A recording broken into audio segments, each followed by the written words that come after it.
All right, welcome to Shenanigans. We're going to get started. Ish. We're going to get started. Yeah, we're good. We're all good. We're good. We're good. So, yep, this is Shenanigans where we discuss the undiscussable. I am the tallest host tonight. I'm Tara. And then we also have Kathy. If she's in the same order she is on my screen, she's in your upper right-hand corner. And then Carrie, everybody should freaking know by now. Like, that shouldn't be a no-brainer, I would think. Hold on, lost my screen. I want to see if people... Carrie, you watch the chat. you and Kathy watch the chat while I go through everything. Just a little intro.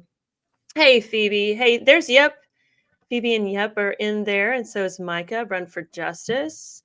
There's Maxine. I see red flags, which is kind of hard to say when you think about it. I saw Texas Blue Bonnets. Robert with True Crime. Hey, how you doing there, buddy?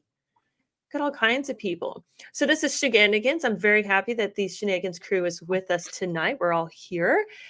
And I'm using my notes just to go back and forth, but it's pretty much the same thing every time. This is where we talk about things that we can't talk about anywhere else, that people don't like. Carrie and I do true crime. We need to drop that link into the chat there, Carrie. Remind me to do that. But we on the true crime side, we keep it to the situation at hand. We keep the focus here. On the Shenanigans side, Kathy and I have been on a couple of road trips together. There's some really great conversations that happen. We realize that these conversations need to be out there more. Some of these things can be said in public and not just in the privacy of your girlfriend trips. And so I had the idea, the girls liked it. Carrie finally bullied me into it. We started going live. And so, we're just an open forum. We'll kind of cover like the playground rules, so to speak, what our playground is. This is a space, but it's not necessarily a safe space. This is where we come to open up and be vulnerable, be pissy, whatever. All emotions are welcome. Just don't be a jerk, and you can be a jerk, but don't be like disrespectful on purpose just because you don't like somebody. If you don't like them, just don't like them and say your piece and move on. But this is where all emotions are welcome. And we'll see a lot of different emotions, especially tonight, I think. Even with all emotions being welcome, prefer you not to judge, because if you're judging somebody, you're not going to learn what they're going through. Judgment does not leave space for learning. So we want to stick to that idea. In supporting that idea, it's really important to accept the way people are and feel. Doesn't mean you support it. Those are two different concepts. Everybody's going to interpret their experiences differently. When we're talking about experiences, especially in the situation we're talking about tonight, we're going to talk about our interpretation of our experiences. This isn't about fact or fiction. These are our truths. They're your truths that we're talking about. We're not out here to compete. There's no competition for the worst experience.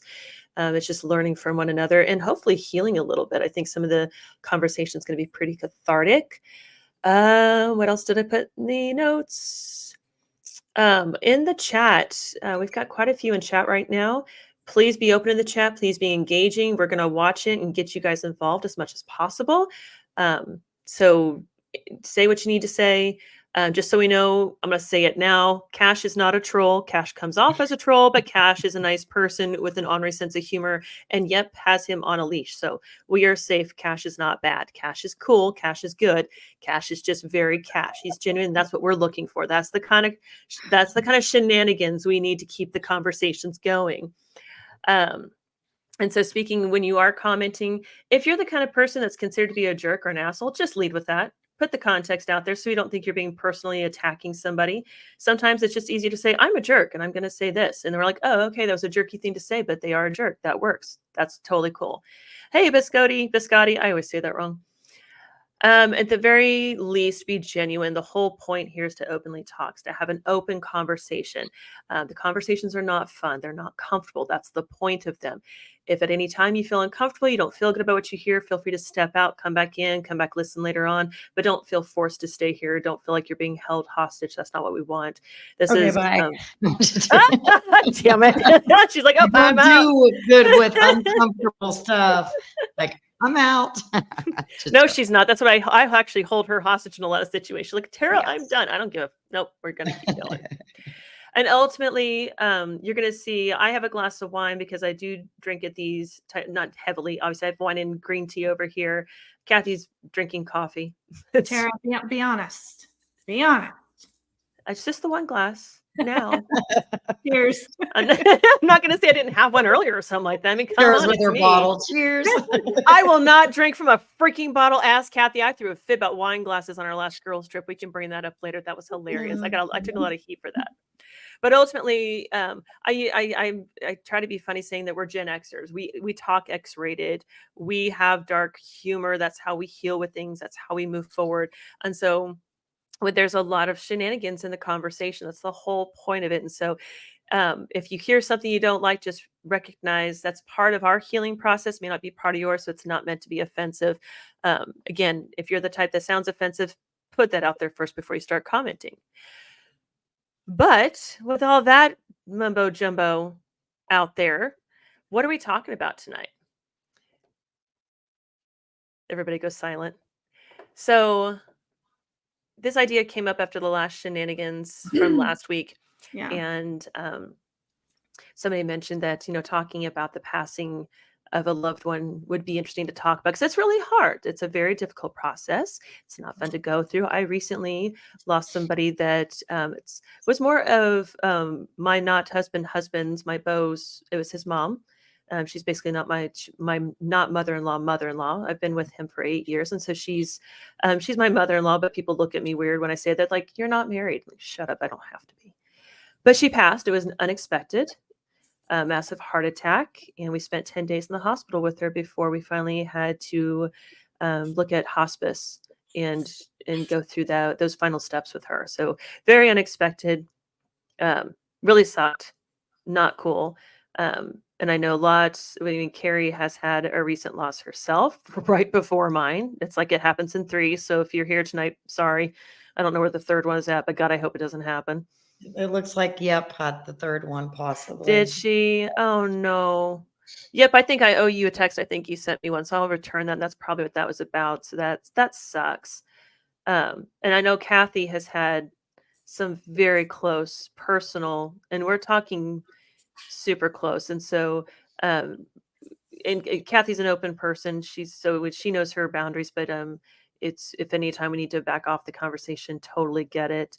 I'm hoping there's a few more in there. I know my sis is in the chat tonight. She and I have experienced a personal loss together. And so kind of want to go down that road, talk about the challenging personalities that do not help the grieving process, because the grieving process is different for everybody. I love nothing more than for somebody to say, you'll get over it. It'll be fine. They're in a better place. Yeah, bite me. You know what? I'm not trying to hear that. Let me grieve. Let me do my shit. And then we're going to talk about that new normal idea. What is that? Does it exist? What is it supposed to be? And so that is where we're going out with shenanigans tonight. So I don't know if you guys want to kick it off, add to that. Sure, I'll add to it. There she goes. Yeah. So I am one of 2 kids. My brother, he was 11 years younger than me. Healthy, happy, doing his thing, just turned 21. Working construction for a company in Kentucky. And I get a call one day from my dad that my brother had been working down in San Antonio with this company and had slipped and fallen off a 16-foot roof and right onto his head. Cracked his skull, and if the emergency people had not gotten there in the time frame that they did, my brother wouldn't have made it. But they were able to transport him to the nearest hospital, which happened to be an Army hospital.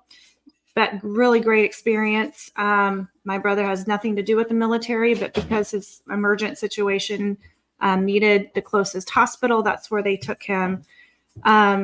He was in ICU for 9 months and then started to make improvements, and they moved him to a rehab facility in San Antonio and started to make some more improvements there. And so they decided to transport him back closer to where my family was in Texas. So long story short, the place that they transferred my brother to was a shithole. They did not take care of my brother. Terrible, terrible nursing. would leave my brother alone. He would slip and fall, and he was wheelchair bound, mind you, so he wasn't able to get up and walk or anything. But multiple times that they had left my brother alone and he had fallen out of his wheelchair or whatever. Not going to get into those details. But medication, at the end of the day, the medication that my brother was on was interacting with one another, and he started going downhill from the medication. And by the time they realized it, it was too late. And 12 years later, he passed away. So having gone through that kind of trauma with my parents and watching my brother start to do better and then start to decline, and it would kind of go back and forth. It was very heart-wrenching to watch, and you just wanted him to be at peace, and you could tell just by looking at him, he just didn't want to be here. You just saw it in his eyes. Yeah. So it was a blessing in disguise that he did end up passing, but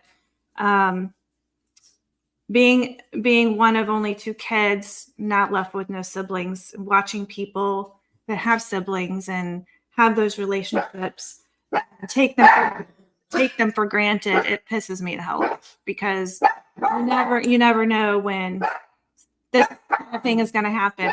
And sorry, my dog is barking. Hey, come Poor here. Abby. So just with my experience with that, I guess my advice to anybody that might have family members or even somebody super close to them that they would consider, a family member, just love them and hug them and tell them how much they mean to you, because at a blink of an eye, it could be all gone. And I think, Tara, you've experienced that recently too. So it's really rough to go through. So hope nobody has to go through what I went through with that, because it was really hard. You said 12 years after the accident. This was a very long, drawn out ordeal. Like, that was not. Yeah. After sorry guys, after he was transferred to Irving, Texas, he was, and mind you, this is a work. I'm gonna kick her out. Yeah, that is her beautiful little small teeny tiny dog Abby. She's some sort of a miniature. She looks like a miniature lab. Look at her. Is she not adorable? Oh, I love her. She's awesome. She just barks too much. Where was I? Yeah. So when they transferred him to the Irving, it's called Center for Neuroskills, and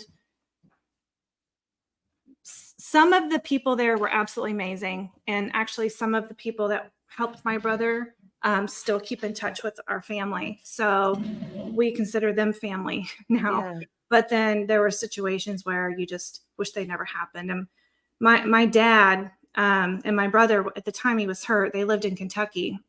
My parents are divorced. My dad lives in Kentucky. My mom's still down in Texas. Yeah. But my dad, there's Katie calling me. Of course she is. What's going on? I'm in the middle of my sob story. So Katie is the 4th member trying to join us tonight. She's trying to get on right now. And we all have to tell you about Katie and the shenanigans she causes just by being Katie. I think she's trying to join. Oh, I feel like she's sitting there waiting. Tara's ignoring it. Oh my God. I heard your puppy barking and barking. I can see it. I saw the back cut. I didn't catch. I'm sorry, Katie. Well, you're feeling like a bitch is appropriate now, isn't it? I know. Ladies and gentlemen, I present to you Katie. This is the shit. This is the real life shenanigans manifested into a beautiful, tall, fun woman. Like, this is the reason why we have so much fun. This is the reason why I get into fucking shenanigans and do shit that I'm glad they don't take video or pictures of. Anyway, back to your sob story, ma'am. Yes, I'm sorry. Oh my God. Katie's on the phone. The people that were taking care of my brother, some did great, some not so great. But I was telling everyone on the video here about my dad and how he dropped his whole entire life and relocated down to Texas to be right around the corner from my brother. And I tell you what, if you ever seen a hero, my dad's one, because he would get up every morning and be at my brother's place to help him get up in the morning. And he would see him off every day to go to rehab. Then he would go do his work and be back by the time my brother got home to help my brother get ready for bed, eat, and he would stay there until my brother fell asleep. Every single day for 12 years, my dad did that. So my dad is a true example of sacrificial love. And I'm going to start crying. You're good. Crying out. You're good. He was actually here yesterday. He texted me. He's back and forth driving all over the country working, but he's dropped me a message, said, "Hey, are you home? Can I come stop by? I'm driving through Kansas." I'm like, "Yeah, I haven't seen him in like over a year." So it was really nice to see him. But long story short, it's just, like I said, love your loved ones. Make sure they know you love them. Let the shit go. Don't hold grudges. Katie, I know that's a different story for your situation, but we'll talk about that later. But my brother was just so fucking young, and he had his whole entire life. And I was telling you all about, it was a work comp case, and they fought tooth and nail to not have to do anything for my brother, and ended up lying to the court, saying my brother was on drugs and all this other stuff to try to get out of being responsible for what happened. No harness, no helmet, no nothing. They didn't enforce those things. And so that's how my brother ended up ultimately falling.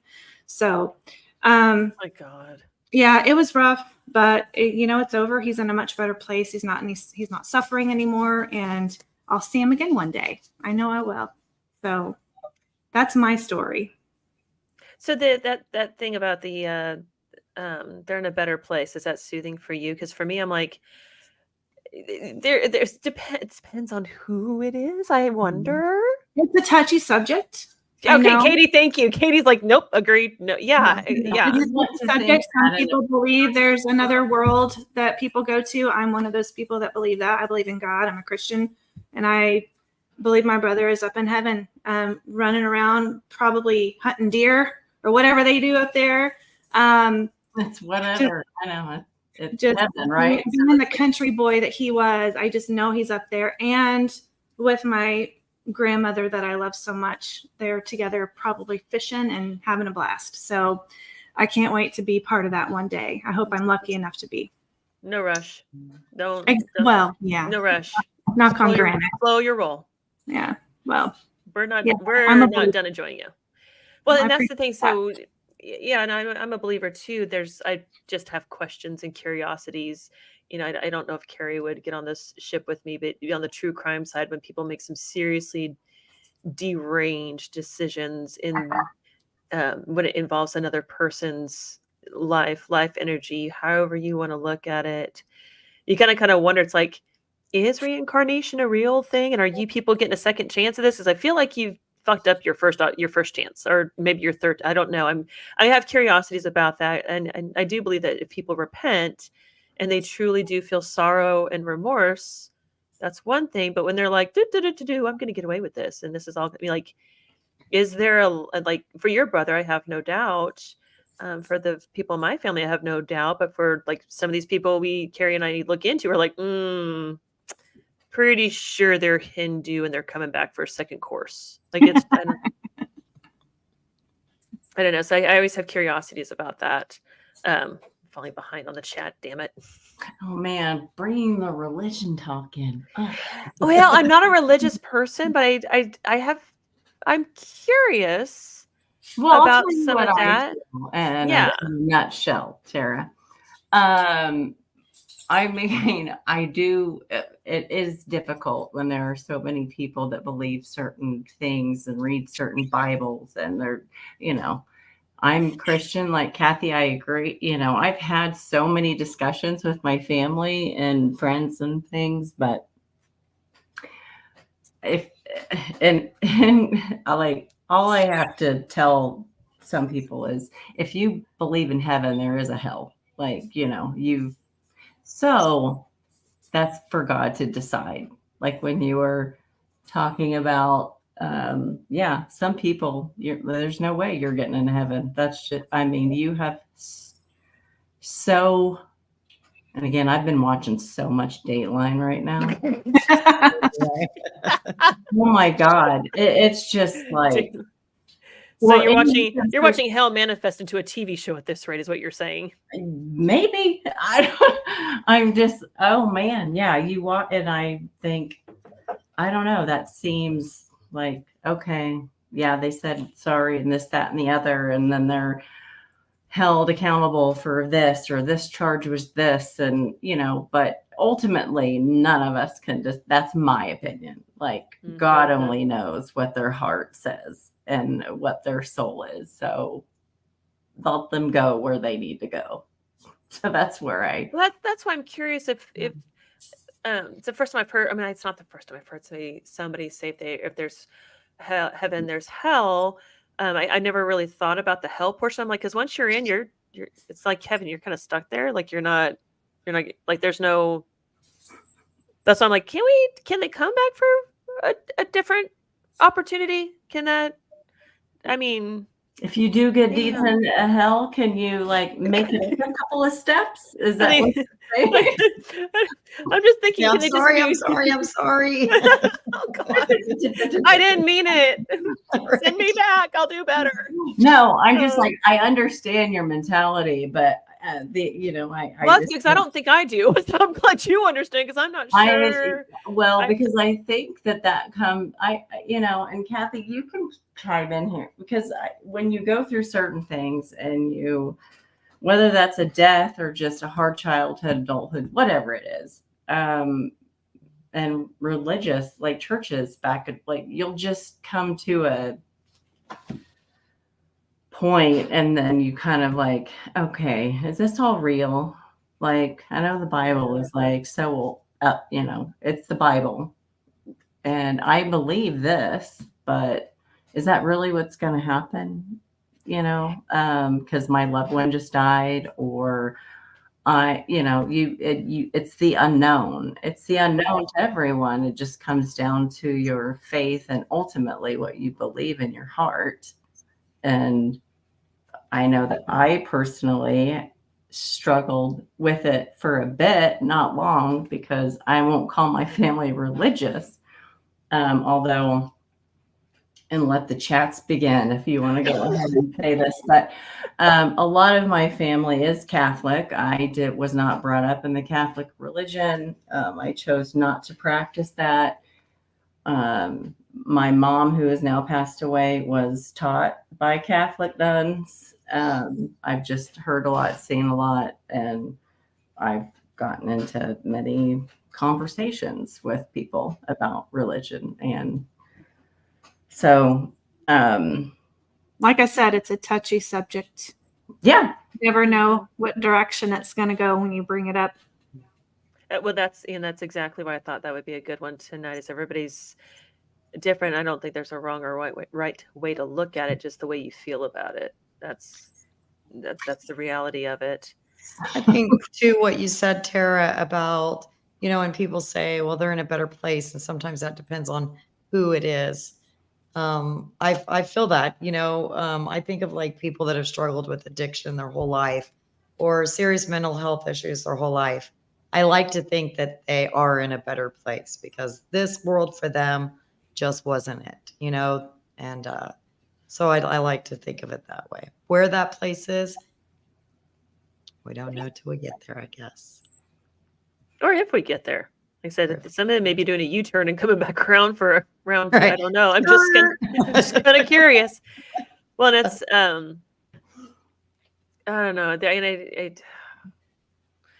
And that makes it doesn't help the grieving. Well, I guess it does help the grieving process if you have a firm, sound belief in what happens after. Then it probably does help the grieving process. For those that don't have that I would imagine that might be a little more difficult to try and recognize or reconcile the emotions. For instance, like a sudden death of maybe somebody close to you.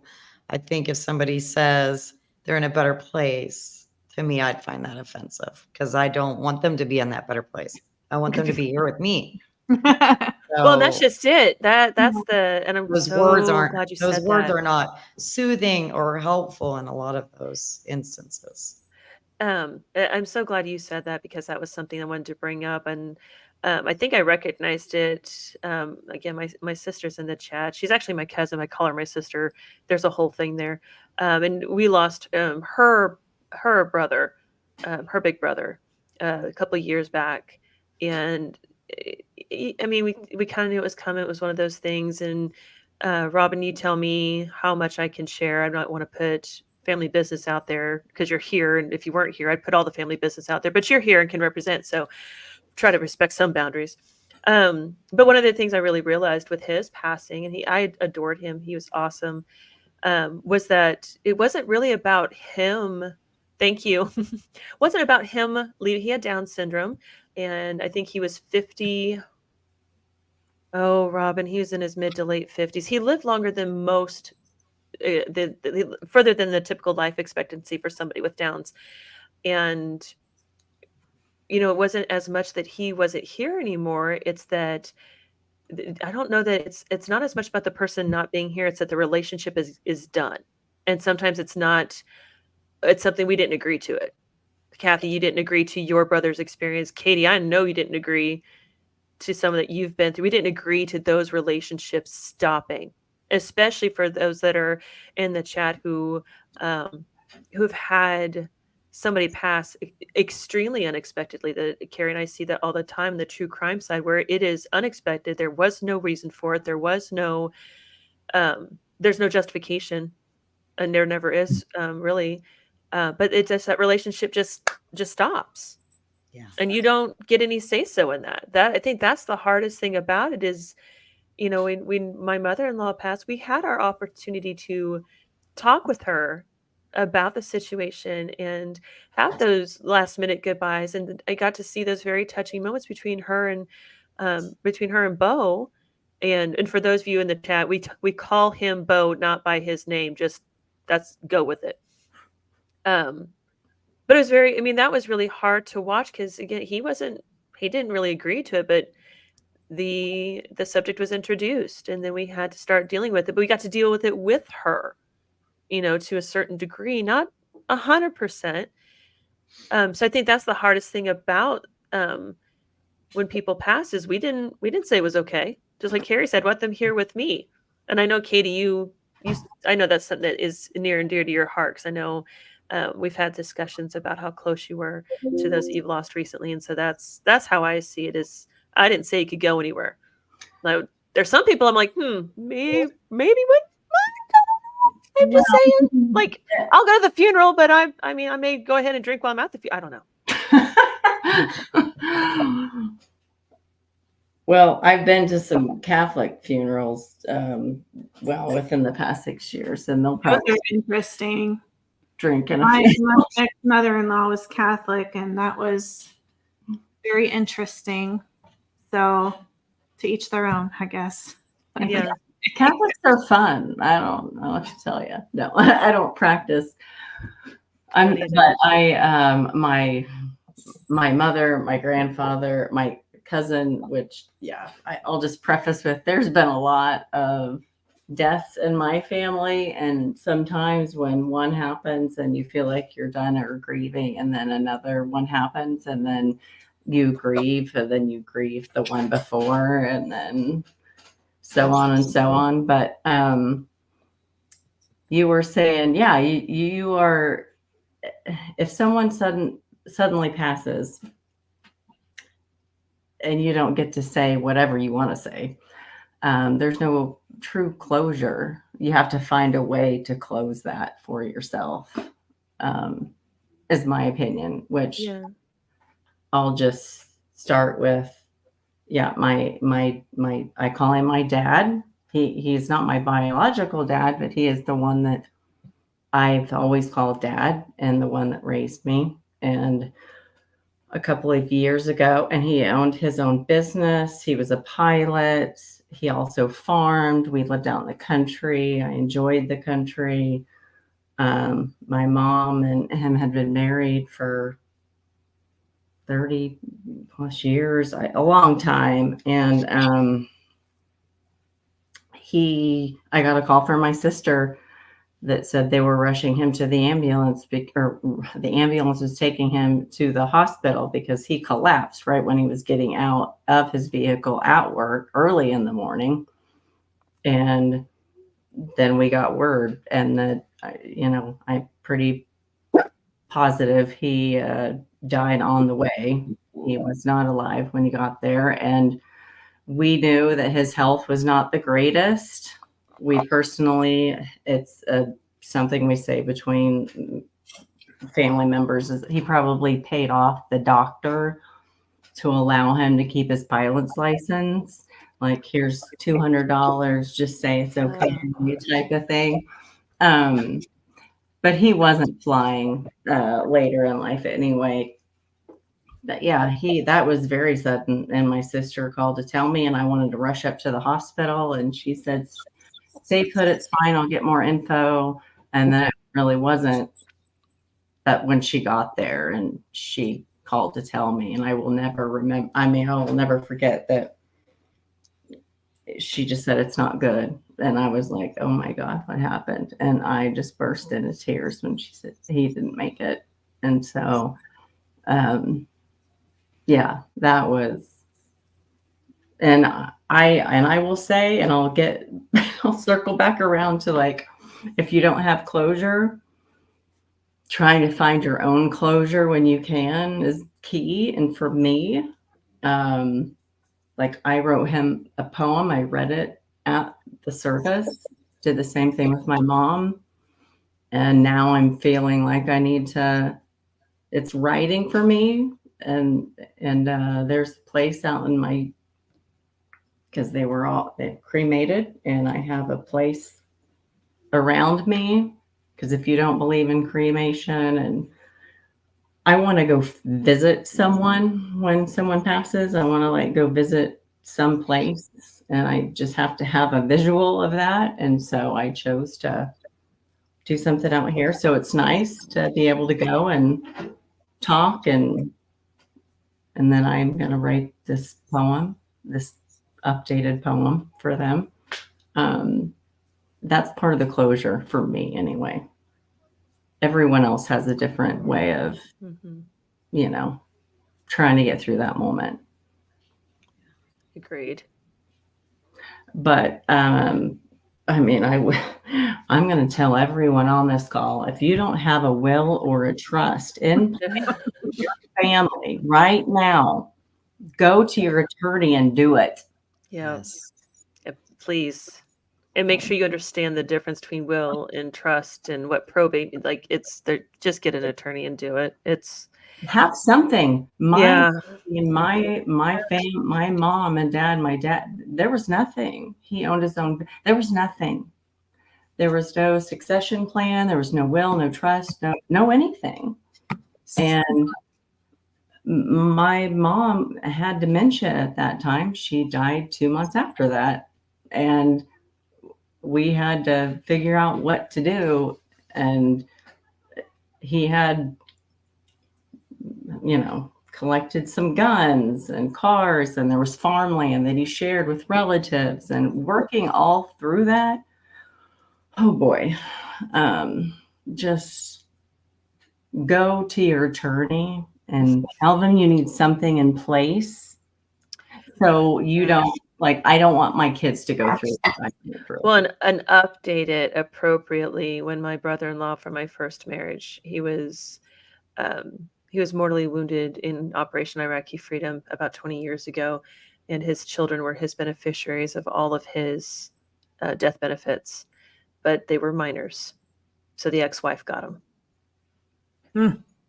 So there's nothing that can be done. The family tried to reason, and it wasn't about reasoning. It was about a legal piece of paper that he did not update. Yep, So that's what I totally, because Yes, Mhm. because that's one of the things that when we went to talk to the attorneys, I have an ex-husband, Aaron has an ex-wife. Like we want the money where, and we Yeah. want to, so it was a revocable trust. We'll update it, need to update it right now, actually. Because the business sold and I am trying to delegate funds to go wherever. And so if it's not on paper and no one's, I mean, you could have may have written something on a napkin and signed it, and that's better than nothing, I guess. I don't know what a judge will say. For the about lawyers that. in the chat, let us know if that's legal. That would be some good advice. One of And my, there's usually an attorney there. one of my mom's good friends, New Year's Eve, her and her husband were sitting out by a fire. They have a pretty large fire pit and they had been drinking a little bit. It was just the two of them enjoying New Year's Eve together. And she went inside to grab some more alcohol or whatever. And he stood up and apparently tripped over something and fell right into the fire. And by the time she came out, he was gone. And no will, no trust. And that was their second marriage, no kids together, but he had kids. So they took her to court and they got everything, took her house, took her cars, took the money, took everything because there was no will, trust. The trust supersedes a will. I know that. So The that's trust, yes. the trust is what you need to get, but it does need to be updated. Yep. Or there's a change in your situation. So it's super important. Just what it can do to people is just tragic, Yes. completely tragic. Mhm. That's Don't a put it off. something that I will say. Sorry. You're good. Just because, unfortunately, I mean, my dad, he never legally adopted any of us. He just pretty much raised us. So, my mom, when he passed, there was nothing to say who was going to Right. inherit what. And we know from talking to him years ago, he specifically didn't want some of his family members getting anything. One of which, I mean, we farm land there near their house, and a couple of his nephews farm it actually for him, and there's money exchanged back and forth or whatever.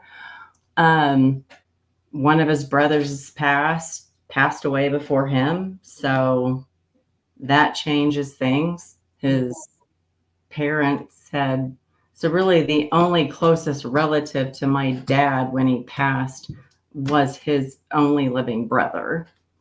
And then all of the nieces and nephews and everything. So we had to go and create a trust very quickly to allow my mom to become in control of everything, because there were people from his family he did not want to get land, get this, get that, nothing. And so we had to go and write something up very quick because we knew that my mom's health was going downhill before that, but really like quickly after he passed. Well, isn't that a sucky thing to have to do? You want to deal with the person and their situation right in front of you, and yet in order to make things easier down the road, you have to take legal action, go see an attorney, and you look like it looks bad. It looks, despite its best intentions and the protective measures it provides, it doesn't look pretty. And people want to say shitty things about trying to protect a person's interests, estates, wants and desires, which I'm on a conflicted link about wants and desires once you're gone. I really am. I'm just like, why do you care how somebody spends the money or does what they do with this, that, and the other? Once you're gone, that's not your concern, right? Because you're in a better place. You're back with, that loved one or this loved one, that beloved pet. And so, but that's the shitty thing about it. That's why it's got to get done ahead of time, so your loved ones don't have to rush to do it, so they can focus on processing what's right in front of them at the emotional level. The grief level, yeah, for sure. And because I will tell you, with that not in place, and I wasn't very long after that, I was telling my husband, we're going to get this set up right now, because Granted, my situation may not be as bad it was that I was dealing with for my parents passing, but it's still really hard to, yeah, you can't grieve. You're trying to figure things out quickly amongst a group of you, whoever is supposed to be making decisions. And every time something new comes up in that situation, it's just like another small death, in my opinion. Because that's what, actually, my husband told me that I mean, I had a breakdown not too long ago, and he said, yeah, it's like you just experience these deaths of like the estate or the, things that weren't finished. And then my biological dad passed, and that, like just everything. So it will continue to happen, and people just need to be prepared to. So with the comment that Texas Bluebonnets, and I have it up on screen, she says it's sad when grief is replaced by pure greed. I'd like to challenge that for a second. I think it's a really great statement to put out there. Is it really grief that do they really have the grief? If the greed is that powerful, do they have that many problems? They think money is the answer? Are they that uncomfortable in life? I want to add something real quick regarding like just real fast on the trust or the wills. We always think that we have longer on this earth than what we really have. And my 22-year-old son is currently going through that, and Tara knows about this. He has a one-half sister. His dad left a very large estate. And the only thing that he got done, and it's just crazy to me because this is a very responsible, successful man, right? And you would think of all things that he would do, he would at least have a will written, right? Yeah, you would think. Yeah. Yes. The only thing that he managed to get done, and he also knew, he had a lot of health problems. He didn't have much longer. He put both of the kids as beneficiaries on his bank accounts, which that's great. There was, multiple bank accounts, things like that. But he also has like 10 vehicles, 6 motorcycles, an RV, a home on the lake. I mean, land in Arizona, like goodness gracious. And in my son at 22 and never has dealt with any kind of loss ever. Immediately, because he's the one that's close, his half sisters across the country. Immediately, he didn't even have the time to grieve before he had to kick it in gear and start trying to take care of all these things that dad left. And it's a lot. It's an awful, especially for a young kid. But what him and his sister had agreed upon before dad died is a little bit different now that dad's gone. And it does cause problems that it shouldn't. And he could have made it so much easier on those kids, especially my son. Had he just done that silly will, God knows he had the money, he had the time, So don't. And when he was in the hospital, he just died recently. When he was in the hospital, he was still telling my son, next week, son, we're going to go and get those titles taken care of. Well, next week never came. So now the kids can't even get into his safe deposit box at the bank. They immediately had to pay an attorney to start probate. It's just a mess. So don't think that you have more time than what you actually may. Today is just as good of a time as any other. The sooner, the better. Agreed. Totally agree with that. Yes, yes, yes, yes, and yes. Yeah. Important. Yep. Super important.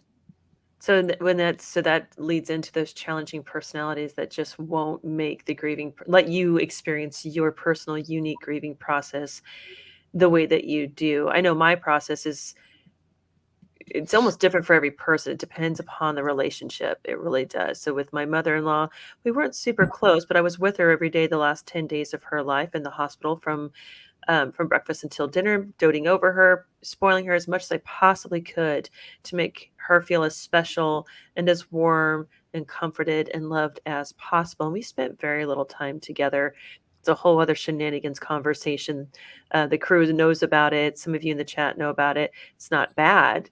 I just learned a lot about Bo during that time, and I cannot tell you how much more strongly I feel about him because of it. But I'm trying to grieve the process, knowing what we're in for, and I'm away from my day job, and things happen at work that I thought I could trust. Like life can stop on that spinning wheel of gerbility. Like the gerbils can spin that for me. I'll come back and I'll catch up. And I got a text from work that just pissed me right off, and it stopped my process shorthanded for a little bit. And I had to try and figure out which process do I go through? Do I continue through this pre-grieving grieving, or do I have to deal with the shit at work that I shouldn't have to deal with? So I put the work stuff on the back burner and thought I had it covered until I go back to work the first day, and I'm like, oh wow, I'm still pretty pissed with you people. I'm still pretty upset. Um, so it's those are the things that doesn't, and they don't mean to, right? They didn't get the message from work as a means of, hey, while you're in the shithole, let us apply more fertilizer and see how that works. That's not what they were going for, but when you have these sensitive situations and people still want what they want, or they're going to, they add challenges that are they're not helpful at all. So that's, I mean, to your point, you got to process and you got to figure out, it's hard to put those things into priority. Remember to go back and process the things you couldn't process before you I think take it out on people. too, we all deal with grief and things like that completely different. And it can even vary depending on who the person is to us, Mhm. whereas my ex-husband, I took care of, for what was it, a week and a half, I think, Tara, with hospice at home. It was my son and I taking care of him. My brother also passed right before Father's Day of this year. And the grief that I felt between the two are completely two different types of grief. Whereas my brother, I buried my head in the sand, sat in my room to watch his funeral online because he lived across the country. I didn't want to be with my family. I wanted to be alone. And with my son's dad, who I still had a very strong, good relationship with, we were much better friends. That was a totally different kind of grief. And we see it so much like in true crime, because that's what I relate to the most, I guess, is you'll hear people saying, well, that's not, a mom shouldn't be acting that way. Her son's missing, or they suspect a parent did something to a child. Well, she's not acting the way she should be. How the hell are we supposed to act? I don't. I Where want is that someone in guidebook? the face that says that, like, because Yeah. everybody thinks you can't judge. You don't know what you're going to be like during that situation, no matter what you've been through, Exactly. your age, your whatever. Like, yeah, it's just, yeah. Some of us just clam up. Well, Some of us yeah. do. So when my brother-in-law passed, I was so, and this one is going to get to me. We were very close. We were like brother and sister. We were best friends. He was living with us. He was in active duty, and that was right after 9/11. They're recalling so many to come back and serve out their inactive service as an active member. He got a recall letter. And I love this man so much. Um, we did so much together. Like I said, we lived in the same house, and I was married to his brother. And I remember the only time I saw him cry out of fear was reading that damn letter, because he knew. He saw his death certificate sitting right there in his hands. He was not stupid. He knew. And that man was an emotional crier, but not a fearful crier. And okay, so we go through the motions. He gets hurt. They have to bring him home. There's a whole long story. And I'll give the U.S. government credit for what they did for the family to make sure they were together when they had to make that last minute decision for him. But in the process, I'm one of those things. I'm a caregiver. I'll make sure everybody is taken care of and has their space and has their points to, they have what they need to focus to grieve and make sure they're all comfortable. That's my go-to response. Because later on, when everything is all said and done, everybody's kind of going back to their quote unquote new normals. That's when I'm like, okay, I can take time now that I know everybody's okay and they're in a space where they don't need somebody to lean on. I can take mine. Well, when they flew my brother-in-law's body back home along with my then husband and his mother and father, their mother and father, and we all come back to Wichita. It was late. We decided to let's just stay up, unwind, have a drink, and everybody went to bed. But myself and my father-in-law were just kind of finishing up our last drinks, and he's like, "I need to talk to you." And I was like, "Okay." And I thought, "Oh, he needs something. I'll be there for him." you're not doing it right. So I'm not doing what right? Well, you're not grieving right. Wow. How in the hell am I not grieving? I'm not to that point yet. I'm not, that's not where I want to be at yet. I need to take care of everybody else. You know, Yeah. you should be crying and upset. Or I can just do what I do. Like, I was so dumbfounded because I knew how I handled that kind of thing. And to have my father-in-law sit there and tell me I was not grieving his son properly, who was my best friend, it's like, screw you. I have my way. Let me do my way. And eventually I did. We bury him. We get back home. It took a few weeks for everything to take place. And we were between Salina and Wichita, and hopefully Kathy will come back. Between Salina and Wichita and Baldwin City, we were all over the state. And we finally get back home. We were living in Baldwin City at the time. My husband and I and our 2 boys were. And, you know, I had to go start cleaning through his stuff, going through his things and start cleaning up his room and, you know, taking care of the space. And I found his recall letter. And I lost it because that's the last time I saw him cry out of fear. It's the only time I saw him cry out of fear. But that was when it finally hit me, like, I can stop. And my husband was there, my then husband. I have to be careful with that in case Bo was on the line tonight. I would be very careful. But that's when I took my time, and he held me while I cried. And I need one good, solid, ugly ass cry. And then from there, it'll just be little tears from there on out, right? I just need that one big, ugly, I want to scream at the world cry. But just to have him tell me you're doing it wrong. It's like, you know what? You're not helping. You're challenging the process. So stop. Just go to hell. Just stop. Well, I imagine that if people saw me in those situations, they would probably say, man, she's a cold-hearted bitch. But I can tell you, I sit in my room with my door closed. I still can't even, so I'm a tear up even think about it. I still can't even look at a picture of my brother. His birthday was yesterday. He would have been 48. And of course, you know, when it's somebody's birthday, and especially after they pass, everybody posts pictures. I couldn't even look at those pictures. But I tend to hold things inside till I'm by myself, and I'm usually busy trying to take care of others around me and make sure that everybody is okay and that everything is okay. And I do my stuff behind closed doors. Um, yeah, like be careful about saying things like you never know. You don't know what somebody is going through. You just don't, and you don't know how they are handling it. And they may never shed a tear, and inside they're absolutely destroyed. You know, you don't know that. So we need to be careful and more sensitive to those things. Yeah, or hopefully know yourself well enough to know you're not sensitive enough to say something. Because know them, but that's been hard to. Yeah. The closer we get to the situation, and there's, I mean, and then you go through these things, and then you kind of look at your own mortality a little bit differently with each relationship that ends unexpectedly or even expectedly, in my opinion. Evan's that was my brother-in-law. His was, we were in our 20s when all that took place. And so that live forever bubble popped right there and then. You know, we that's when you know you're not immortal like you think you are. Yeah, I have a story about that. I don't know if Terry is even aware, but last year my husband suffered a traumatic brain injury and he had to be airback to Oklahoma City Hospital. And not to be graphic, but you know, I saw blood coming out of his nose. Been through nursing school. I've had an infant, not mine, thankfully, but one that did pass right in front of me. And I saw the blood coming out of his nose, and I thought he was gone. I was so panicked that I couldn't even dial 911. Truly, I couldn't. I dialed it 3 times. Lord knows I don't know what number I was dialing. And a lady that happened to be there, she had to call for me. And I'm usually pretty well put together.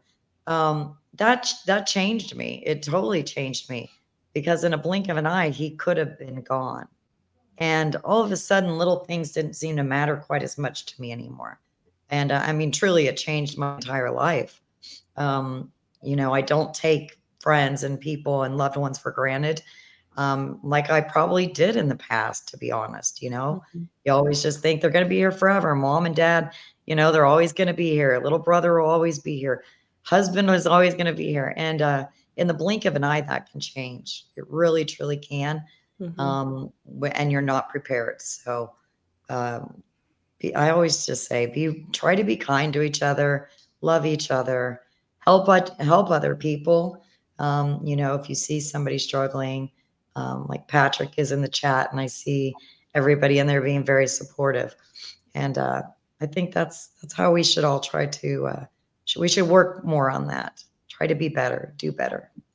Be a good human being. That's what I mean, I was talking to, and I started crying just now, just because Mm. it's just super fresh. But just be a good human being. But you were talking about emotions and when someone passes and knowing how to grieve, and it's there's never a right or wrong way. Everyone's different, and just respect everyone and be kind to everyone. But I went through some emotions, like when my dad passed suddenly, didn't get to see him one last time. And then my mom passed 2 months later. I had guilt, and I told my husband, like, I feel guilty because I feel more sorrow for my dad passing than my mom. Is that that's an internal process that you have to go through. Right. And my biological dad passed like 2 weeks ago, and then I go through that process. He was the farthest from me, relationship wise. So it's just, it's a whole. And I think it's okay to just be like, that's how I feel about it. And Exactly.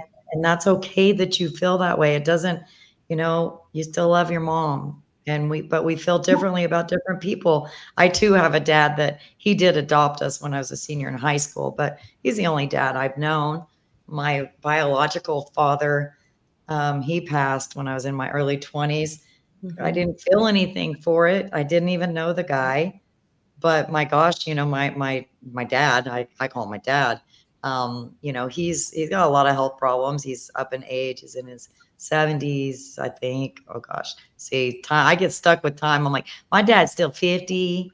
Oh, honey, do you want me to remind you of your age? Right. So that's totally okay to feel that way. And you need to allow yourself to be that way. Yeah. And another thing too, I noticed a lot with people is that they think that they should be over the grieving stage. And then all out of the blue, they have a hard day. And they feel guilty about that too, because maybe their job's affected or they're distant from other family or loved ones. And we just need to realize that grief comes in so many different forms, and it can take years. It could take the rest of your life. And that is okay as well. Oh, I totally agree with you. Sorry. I think that, it's going to come and go in waves, right? Like for the rest of your life. But I will say personally, I have never been the mental strain and the emotional strain is much worse for me personally than any physical exhaustion. Because I have been just like so tired, like it just takes it out of you. Yeah, and you don't even realize it at times. On days you don't realize it. And That emotional exhaustion is a real thing. Very And much. we have to Very much stop and so. take time for ourselves. Yeah, I still haven't gotten there yet. I'm not good at that either. Well, normally I am. I have certain things that I do for myself throughout the week that I'm very strict about. And that was the kind of going into that new normal with um with Bo's mom situation.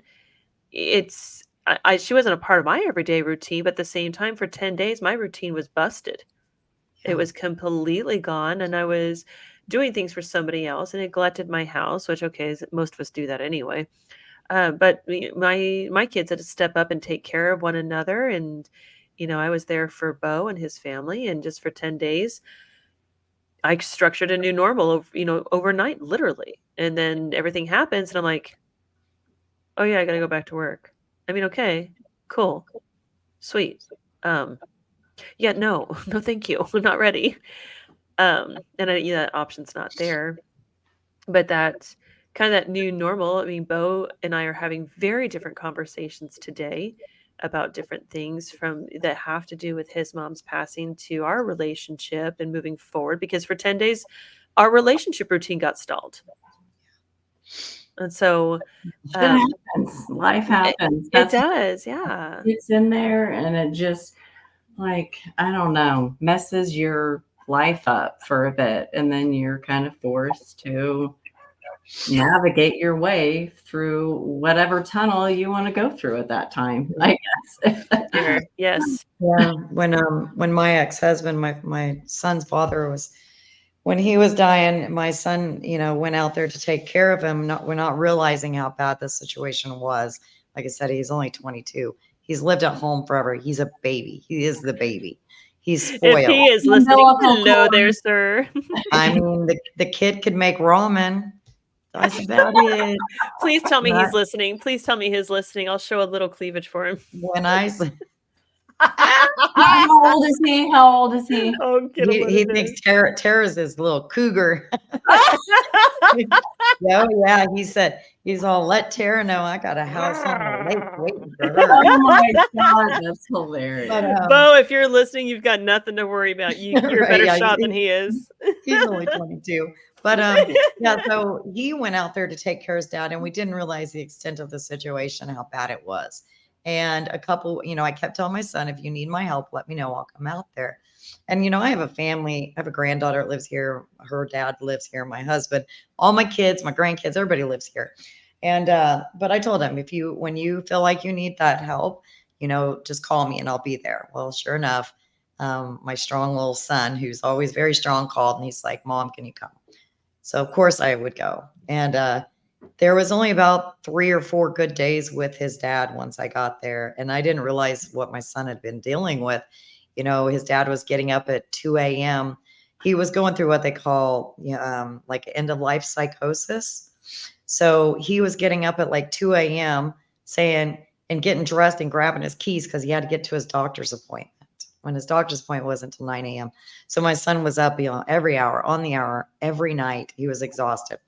So he had about 3 good days. When I got there, they had just put him in the hospital that morning, and he was in the hospital for a few days.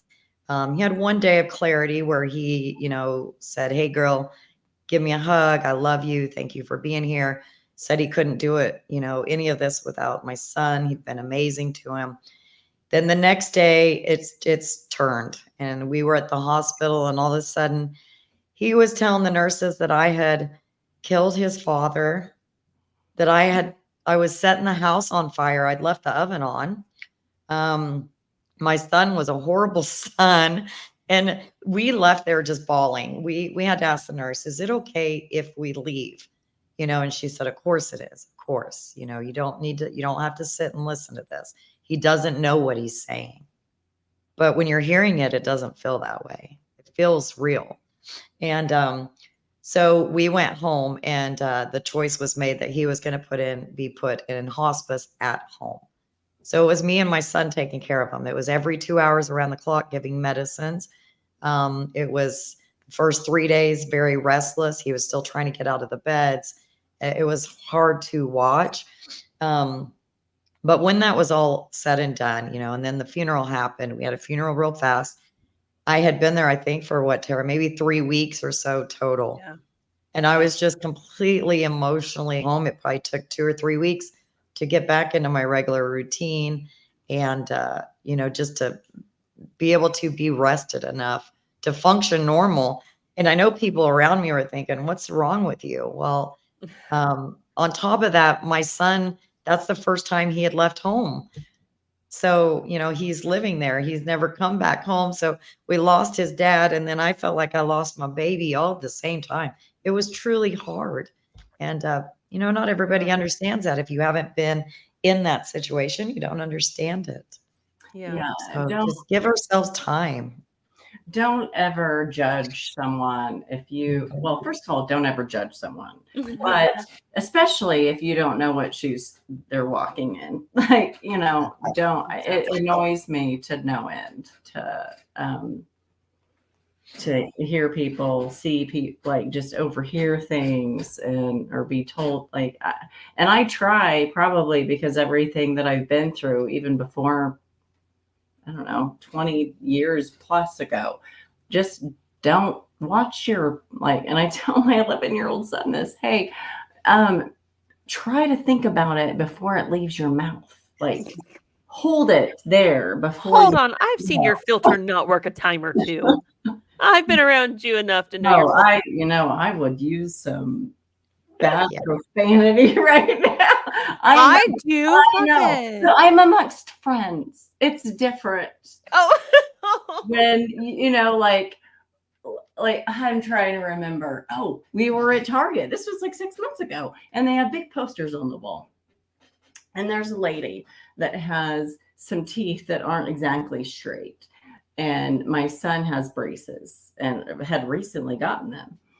But then he looked and he can't talk softly. So it's like everyone in the area hears him. He's stinking adorable though. My God. Yeah. Oh, but I wanted to be. He was like, "What's wrong with her teeth? She needs brace or something," you know, like loud. And I go, I don't care. And then he was like, I didn't say it to anyone in here. And I was like, I don't care if it's a live person or something on the wall or whatever. You have braces. And he was like, well, yeah, I wanted braces. And I go, well, maybe she's fine and doesn't want braces. Keep it in.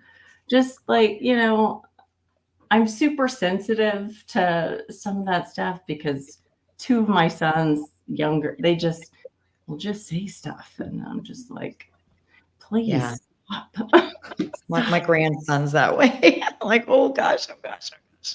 And I wasn't always very good about it. I used to have quite the mouth on me. I definitely have done a lot of growing and changing in my later adult years. I would not say I was always the kindest, sweetest. In the first half of my adult years, I was a little firecracker, without a doubt, a firecracker. And Cash is talking about teeth in there and saying he's British. I think that is a British thing. My dad's British. I get what you're saying, Cash. What did he say? My stepbrothers or half brothers, I guess they would be adopted. Yeah, they're all British too. They still live there. He says my teeth are wonky as heck, which is the Irish way of saying that, by the way. I'm British. I was gonna make the comment, Cash, but you beat me to it, you little bastard. But that's okay. Yes, it's gotta be. Called you bastard. So have you seen him troll the damn chats before? He's earned it. It's all good. It's a badge. It's not a bad thing. Stop making it bad. Why not make shit bad? Don't give. Hey, you call in whatever the fuck you want. I do too. That's what makes people want to be here. I think he likes it. He likes it. He's well, anytime I punch my husband in the arm, he's like, I go, you like it. Shut up. I think you're stronger than he is though. So I think like I am punches hard. I don't think he punches as hard as you do. I think it's kind of a hit to the ego. That's where the ego's at. I will take him down, especially along with the emotion and all of the stuff. I mean, when you get through there's some energies in you. Oh shit, like aggressive. Like I could punch someone really hard right now. So when we go on our next girls trip, I'm just gonna point at a rando and be like, that one. And that's when you just hit and run. Oh, I will do it. It's gonna be a different way of a hit and run. Throat punch and go. Yeah, that's what I was getting at. That's kind of how I used to be. Yeah, then not much got past me. I had quite the temper. Yeah. Oh, it wasn't always pretty. She's a little different today. There's only been a couple times she's called me. She's like, if I do this, Mike, and you're not. But then I return the favor. I'm like, guess what I'm going to do? She's like, no, ma'am. No, you are not. I'm going to talk you back down to earth. And I don't get that way very often, but some of the stuff that we have to deal with, I'm like, oh, I'm sure. I'm not ready for this. You are. Go back to your grieving process. Focus on that. Like, I don't want to. Damn it. But it's so yeah, that new normal is And that, Mhm. Bo's got to deal with that. Bo is calling his mom every single day, checking in on her, giving her something to look forward to, and having this catch up conversations, and always taking care of her needs because his love language is definitely problem solving and taking care of. Your dishwasher's broke. Let me fix that for you. And the the screw is loose on your drawer. Let me fix that for you. And he loves to do that for other people, and that's a whole new. So now it's bittersweet, right? Because that attention has to go somewhere. Those energies have to go somewhere. And guess who's the star of that attention now? I am.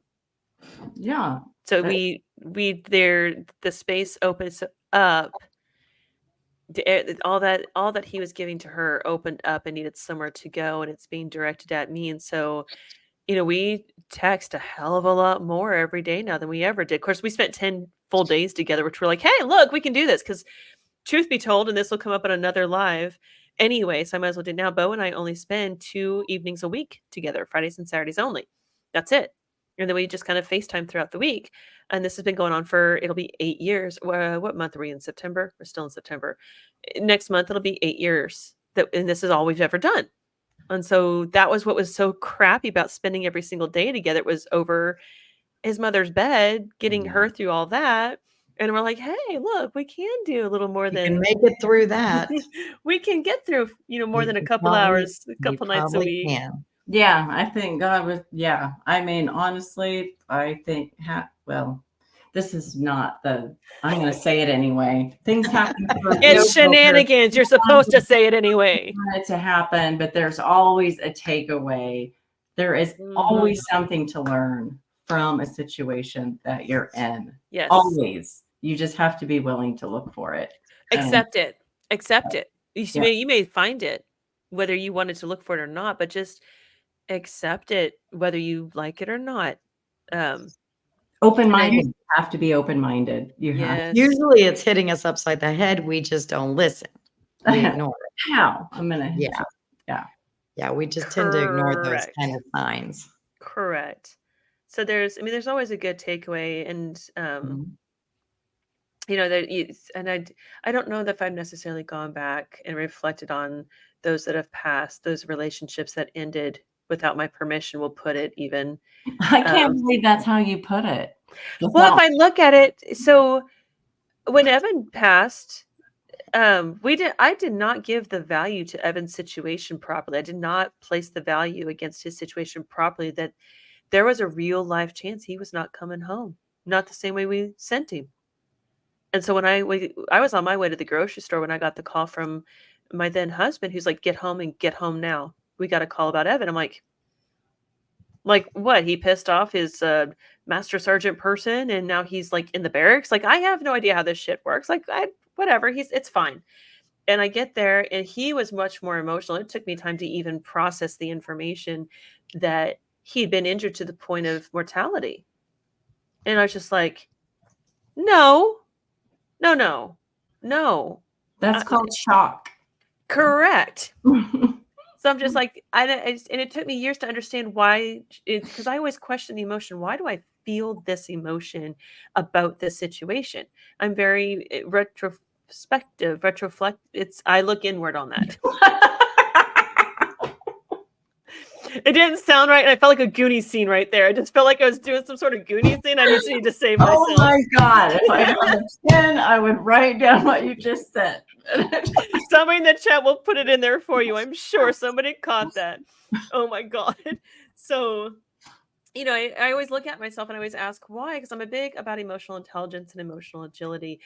And that was one of the things when my cousin died, that I was like, okay, I adored him. He's so much fun. I have the best memories of him growing up, and when I saw, even as adults, he gave you that kid like feelings. He felt full of energy and you felt good, because all he did was smile around me and have fun and say fun things. And when he passed, and I knew it was still coming, it's like, where do you get off going anywhere? I'm sorry.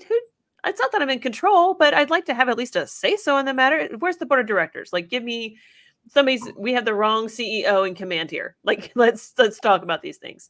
So So that's, and it just, to me, I think it's an easier way to understand why we feel so deeply for certain people, but less for others. It's just like a friend who you think you're good friends. They walk out and you're like, oh, okay, maybe not the friendship I thought it was. That's still a grieving process, or a breakup. That's a grieving process. Your kids empty nesting your house for you. That's another grieving, because it's the end of the end of a relationship. Now, most of those turn into different kinds, and it births another relationship. It evolves into a new one, but those don't get to evolve. They're flat out, they're just gone. Unless you believe in a medium and you go that route, which is a whole other area that I've explored. It's interesting as hell, but that's don't you love me? Are you going to become a medium now? No. Oh my I gosh, don't. she's gonna have a No. I didn't know. channel Oh, wait. before Hold on. long. I just realized how no, Tarots, that's not what I meant. tarots, No, Tara, shut up. tarots. That is just like the damn retrospective bullshit I just tried to pull off. No, what I meant by exploring it, like I've looked. Retrospective. Say you. that again and I'll I write said it down. Retro something. I don't retro intro. retro intro something. Retro intro. And I'm the goddamn writer of the group. This is not good. Don't tell my editor. My editor. I don't think he's listening, and I don't want him to. I need to perfect my vocabulary. God, he knows me. He knows better. I've got the word written down. You're good. Okay. Good. It's documented. It's good. But that's so I always want to understand those things, and that's how I help myself understand that relationship ended, and that's all there is to it. And there are certain pronunciations. Shush, CB. I'm not talking to you. God dang it. They're getting on me now. That conversation's coming back on a Shenanigans, I guarantee you. But no, that's, to me, that's what it is. It doesn't make it like it doesn't lighten the burden. I just get the understanding that relationship is done. The medium thing, when I said exploring it, not for me as a talent or a skill or a gift set, but there were some things that took place that would be a very interesting Shenanigans conversation to have, a very cool, maybe an October based one, with where I looked into, I was driven towards the idea of mediums and what they do, but not how I can partake. Who's the legit ones, who's not, what that means, all the different areas of that situation, and for good reason. And I got it figured out. I think there's always, it's a higher power, spiritual power, however you want to look at it. You get pulled into doing something for a specific reason to accomplish something. I feel like something like that happened to me, which is why I had to start looking what a medium's like. I thought they're all con artists for the longest time. And I do think there are some legit people out there. And I've learned to kind of recognize maybe what those are. I'm not saying I want to hook up the, closest medium and talk about my mother-in-law. I'm not sure I want to hear what she has to say after some of the things. I feel like it's probably not in my best interest. Yeah, it might be. Well, because she, for the most part, didn't like me. So, so that would be like, I already know what you think of me. I don't need to hear it after death. Thanks. That's cool. We're good. But well, if you ever have that, and I've got to drop here in a second, but if you ever have that or that type of podcast, I have a really good friend, and I mirror your feelings about the mediums, and like, I don't know. We're going to talk that one out. Thanks. I think the one close to Halloween, we'll do it. The week of Halloween, whatever that is, we'll schedule that podcast for things. That would be so much fun. I have a good friend whose daughter passed away. Anyway, they had an experience with someone actually going and seeing them and telling them things, and he came back to me and told me everything. And so that's a good story that we can. Yeah, we need to do that. I actually I do some writing for my local paper, and I had to there's a big celebration for the museum here in town, and somebody was doing a whole paranormal investigative thing, and so I talked to the person that owns that business, and they were like, "Yeah, I'm a medium." I'm like, "Well, that's as nonchalant as that can ever come out." I'm like, "Yeah, I just tell people to make it clear," and very interesting ideas. Very, very interesting. But they're the kind of interesting that would spark some really cool conversations because they would be controversial ideas. And I love those kind of conversations. And we've got a great chat for that. We don't have a bunch of jerks in the chat. It doesn't look Well, like. kind of speaking of, Tara, real quick, could you please acknowledge the Panhandle cult leader in the chat, please? Ooh, where we at on that? Dude, what? CB? No, Yeah. who? Oh, I'm the Yeah. cult leader of the Panhandle. I demand acknowledge. Oh, we may have to, if that's the case, Mr. CB Slinger, we may have to invite you as a special guest for the paranormal night of Right. Shenanigans. It's awesome. So yeah, that's I think that would be a really interesting one to watch because I think there are people who, to find their closure, they go to a medium. I've seen several mediums where somebody's like, I lost this person. I need to know these answers to these questions so I can move on. And some get the responses they feel help them continue on their path of healing. And some, I'm not so sure they do. So I always find that interesting. Could be, and they all say the legit ones all say the same thing when it comes to the gift is everybody's got it. It's just a matter of what level and how much you're willing to use it. I don't know if that's true. But I think maybe we all have our own experiences with the people that we feel the closest with if we're open to it. So, but it's still a touchy situation, which is why we'll do it over here because we'll do the touchy stuff because we're touchy feely like that. So good. So you know why Carrie cuts her camera down every now and then? Did you catch that? Are you on the toilet? That would probably be better, but I've done that too. Well, actually, I first cut it because I had to blow my nose, and then I was like, "Well, that's a great time to smoke another cigarette." So Oh yeah, here we are. Absolutely. Real quick, I want to share a story that was sent to me during this live, and it was after life after death experience. And yeah. So it says, I was 28 years old and always had an issue with low blood pressure. I had a miscarriage, became unconscious, and was rushed to the hospital. Whoa. I was wheeled into surgery and flatlined on the operating table. After the surgery, I woke up in the ICU with my OB holding my hands and massaging them. I told my husband about my experience when I was gone. I was walking down this tunnel.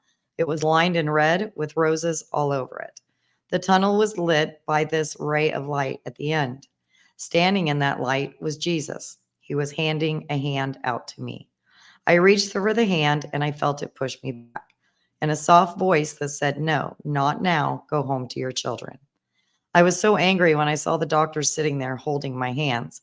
I saw why he never told me that I had crossed over, not for well over a year. I asked him in a visit what happened to me. He said nothing. I said, "No, let me tell you what happened." Then, after my story, he told me that they had lost me for about 3 minutes. He said that my blood pressure had bottomed out and I was gone. Yes, there is a heaven. Since that day, I have no fears of dying. That's a beautiful story. Thank you so much for sharing that with us. I know other people that have also said that they've had those experiences too. So, yeah, I don't know that I've met anybody now that you guys mentioned that. I don't think I know anybody with any experiences like that. At least not that they have vocalized to me. That's that's super interesting. yes, it is. It's it'd be interesting to see if there are others. I'll put the email in the chat because sometimes people don't want to share things openly, but they will share them privately because it's like liquid courage. We don't have to, nobody has to know we did it, but we can talk about it later. So in the chat is the shenaniganstalks@gmail.com for any stories that regard tonight. You can share them that way. I can post them in the Facebook group chat. I need to post some links while we are doing all these shenanigans. Holy crap. Where's okay, hold on. Let me I'm a little disorganized, but I'm productively disorganized. How about that? If that's such a thing. So first link in the chat, we'll circle back around because we just jump back and forth on all of our shenanigans discussions. First group in the chat is the Kansas Moms Facebook page. Carrie and I have been working that over for a long time, and we'll continue to do so until there's no need to. And even after that, we may be coming up with some way to continue the awareness for situations like that. Second link in the chat is the True Crime Insider, and that is the true crime shenanigans that Carrie and I get into, despite our other halves' preferred interests. So there's updates on all kinds of stories out there on true crime. And then the third one is the Shenanigans Facebook group. And did it come through? I don't think it came through. It didn't No, come you through. should I the did True not. Crime Insider again. How did that happen? I'm looking at Shenanigans. That is some shenanigans, quite literally. Some shenanigans for sure. Margaret Like, I said don't- my great aunt was in the hospital after a major heart attack, and a beautiful blonde-haired nurse told her everything would be all right. There was no female nurse on duty that night. Oh, excuse me. So that's wow. why I had to turn it off originally. That's wild. I know. I'm pretty certain that my dad has some stories like that too. So that's wild. That is wild. And okay, the third one is the Shenanigans Facebook group. So you guys have a way to connect. Cash says he had a psychosis episode in hospital in January. So just in January, because I feel like we see that more often with you. That's the documented one, right? That's the official one. The other ones are not so official. I'm just asking for a friend, a snaggletooth friend, if you will. But those psychosis episodes, those are that's a real thing. It's It is, crazy. but it's Cash, so I got to take it with a grain of salt until he's But it's cash, laughing. Yeah, so that could be a daily occurrence. We're just not real sure about the truth and honesty in this. Just saying. That's all I mean. That's it. Indeed. See, he can't fool me. I like when he's here. He gets my dark sense of twisted humor. Yes. That's just how I deal with stuff, and I like We to deal with definitely it. have that. Very Yes. quick-witted. So it's and I know it's a dark conversation. It's a hard one for folks to have, and but I'm glad we did it. I wish Kathy and Kitty could have stayed longer, but they did have other things they had to go take care of, and so. But you guys have access to Shenanigans either through social media or through email. So if there's something you want to see, I'm going to be building.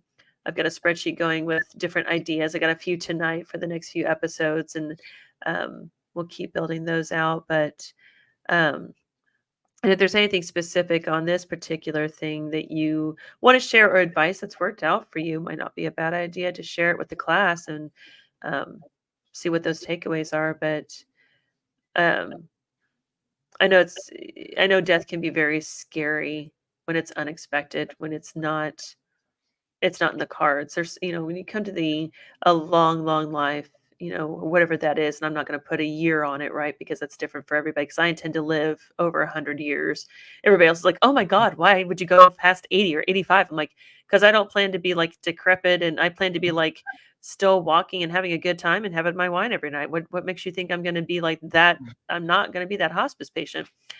But the things that scare me after, like my children would scare the crap out of me. So here's the ticker when it comes to relationships. Carrie and I have only known each other 6 months. It feels like longer. And it seems, I think our really chemistry, does. It feels and like our, years. and our chemistry really, like that's our chemistry. It feels like years. And God forbid something happened to her, that would rock my world in a very specific way.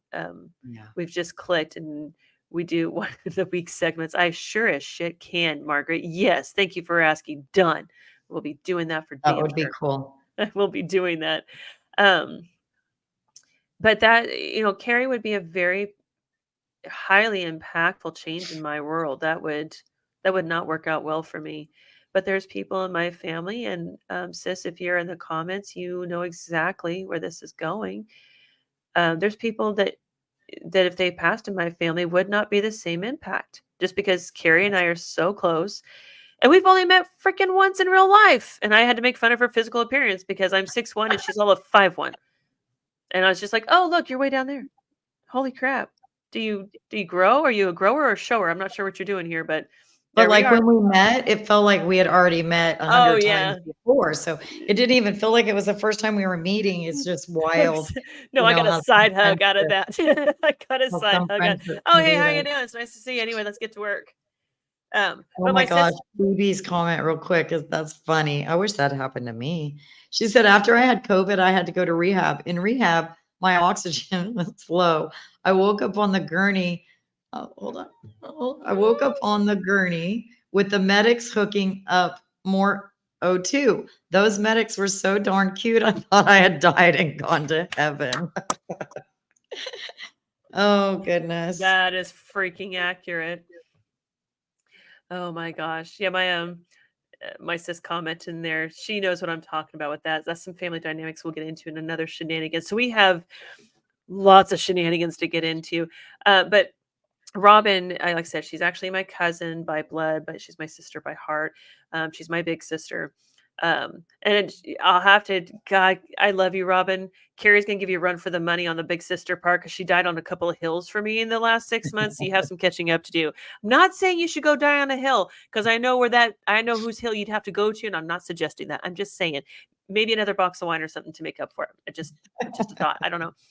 And I'll tell you that story later because I literally earned boxes of wine for some of the crap I pulled for Robin for several months, in fact. But Robin's another one. We don't see each other very often. We did not. When we did see each other, it was always really good memories. It was her brother that I have the best memories of, that she took care of, that had the Down syndrome, that passed away a few years ago. But when we're around one another, I mean, we didn't reconnect until I was well into my, oh gosh, that'd have been when my grandma passed. So it'd have been like 10, 15 years ago. We finally reconnected as adults with, fully grown families and stuff. And we just pick up every time where we left off. No big deal. And we're starting to, we've made the agreement. We talk once a week now. I owe her a call. I've already confessed that to her. She knows that I'm in the wrong. But she would be another one, even though I don't see her every single day. We don't talk every single day. We have a routine. I lost her. I would not be okay with that. Me and a medium are going to be talking about some other shenanigans because that's just not going to happen. So I think the depth of the relationship, the value you place against the relationship has a direct relationship with the grieving process. No matter how somebody says it's okay, I'm going to a better place. It's going to be fine. But it's direct relation for sure. Yeah. Physical opposites. We're gonna scroll by that one. I'm not touching it, but you're doing so good. I'm not touching it. Well, there's two types of women in our family. Carrie, you've seen me. For those of you in the chat, I'm 6'1" and 145. You do the math. That's barely a full human when it comes down to it. Barely a full human. There's just not enough of me to comprise That's a what I full thought human I being. was. Oh It's my just God. not enough. You look proportional. They look at me and they're like, you're okay. You were a model. That's why you're so anorexic looking. That's what it is. I'm like, no, it's not. But thanks for playing the game. Yeah, I But would the so other smack women, somebody. the other women in the family you're either very tall and thin. And if my aunt was in the chat, she could tell you because up until I came along, she was the tallest, and then I beat her by like 2 or 3 inches. Or you're short and not 145 pounds. So that's just there's women are polar opposites and they can be really great friends. I saw something about wine on the way. Where did I see that at? There it is. Just so we know, we're taking a screenshot of that and I'll be sending it to you Right. later. There's the proof, evidence on the screen. And there's replay later. So just in case you want to argue my screenshot, I will have video evidence as well. Just saying. Oh my goodness. I'm trying to 6'1" is tall. That depends on where you're at, Cash, I suppose. It depends. I look good. I make it look good. I make it look tall. That's for damn sure. Yes, Patrick, I'm really happy that you shared your story. That's exactly what Mhm. Shenanigans is about, is sharing. And you guys in the chat, I've been watching it and just letting you guys take it your own. You just took, there's two balls rolling here. There was the video chat and then the actual chat, and it's awesome that that can take place. So it's really, really cool to see that. Thank you. So I'm glad that you guys feel like you can open up here, and the judgment is little, the acceptance is huge, and that's the way Shenanigans is supposed to work. It's all about hearing crap that we can't say out there in public. At some point in time, we're going to I talk about love suicide. watching I love watching a chat that is, lifting each other up even though they don't Yeah. even know each other, and those Yes. are good people. Yes. Absolutely. Yeah, It's good very meetings. warming, and I'm so glad, Yeah, because that means I'm not going to get knocked by YouTube or anybody else. That's awesome. But no, but we're going to talk about the hard things. We'll talk about death again, but we'll have a different angle to take it in. We are going to talk about suicide, and we are going to talk about human sex trafficking. We are going to talk about um, how people that wronged us in the past, but maybe they're not so bad today. All those different things. The conversations are endless when it comes to this channel. So I'm so glad everybody was here tonight. I'm glad Carrie was here. We're gonna keep making her come back, because the more I keep her on lives, the more she'll do lives, the more I can stay on the true crime side. So it's kind of a self-serving purpose, but I like it. it works. It works. If it I wasn't for Tara, I wouldn't be doing lives on my channel. I just tell you that right now. Because Aw. when I started doing lives, like with the Kansas case, you guys, I would sit there for 10 minutes with Tara and I in the back and be like, oh my God, oh my God, oh my God, I gotta press that live button. And there was times I just wanted to cancel and flat out cancel. My anxiety would get so bad. It was horrible. It was horrible. It was not a good experience. It wasn't pleasant. I did not enjoy it one bit. It was just getting through it. And now it's just so much easier. It's so much easier. And I Yeah. do thank Tara for that, because had she not been there by my side, kind of holding my little hand, like, you can do it, you can do it. And for being able to pick up slack when I couldn't talk, I don't think I could be doing what I'm doing today. And I absolutely love it now. I look forward to those weekly lives, which is just crazy to me because that's really not my personality. I'm not really an out there kind of person. So yeah, It's awesome. I'm glad you do, because you do it's so well amazing. with them. You do so well with them. And speaking of the lives, Carrie did a huge favor for me last week when she put last week's Shenanigans on the true crime side, both the Facebook groups. She's been so encouraging of me to put this channel out there and push these conversations and facilitate them. She's been very encouraging of my online presence and my video presence. And so it's a very big thank you to Carrie, because I don't think I would have. I wanted to take these steps. I was like, nobody cares what we have to say. And she's like, yes, they do, because nobody else is doing it that I have found. Yeah, And nobody's actually talking about these things, and but on I know. no, and I did some research today, and I can't find a channel like this. So, and in fact, we only had like 70, 80 subscribers when we went live last Thursday, and we jumped up so big. It's unlikely in YouTube to do this, and Carrie's a big, huge influence to this, but we jumped over 204 before this live started. So that is a massive, massive increase in subs. Even it's a low number, but it's such an encouraging and motivating number. And then to top it off, we had a lot in the chat last week, and then we had the views were picking up and they looked pretty good. I was pretty happy about 200 views. And before we came live tonight, that video from last week had over 1,300 views. And I was blown. I thought I'd get lucky to get a few hundred. Again, I kept my It's a expectations very low. good subject. I think most everybody here in the Yes. chat was there, but if you Yeah. weren't, go back and watch that live. Put it on 1.5 speed or whatever if you need to. But that was a really good conversation, and a lot of Yes. people needed that. And I know I speak for Tara too, but thank you all for coming back again, and Yes. for being in the chat and being so kind to us, being kind to each other. And then there was one other thing I was going to say, Tara. Oh, if any of you have a situation, and I think that your Facebook group is going to kind of be for that as well, where people can discuss different topics and stuff in there. But maybe you're not comfortable doing it on Facebook or whatever. And if there's something that you'd like to discuss, I'm sure Tara's not going to mind me saying this, that reach out to her through, the Facebook or her email or what the phone number, whatever, and talk to her about your story. You can always come on panel without your camera on, things like that, and talk, and let's talk them out. Let's share those, because if you're feeling that way, you're not the only one that feels that way. Absolutely true. Absolutely. Yeah. If you go, I don't think I put anything in the description tonight because I'm not that YouTube professional yet. I'm learning still, but yeah, go to the Facebook shenaniganstalks@gmail.com, spells just like it's supposed to be.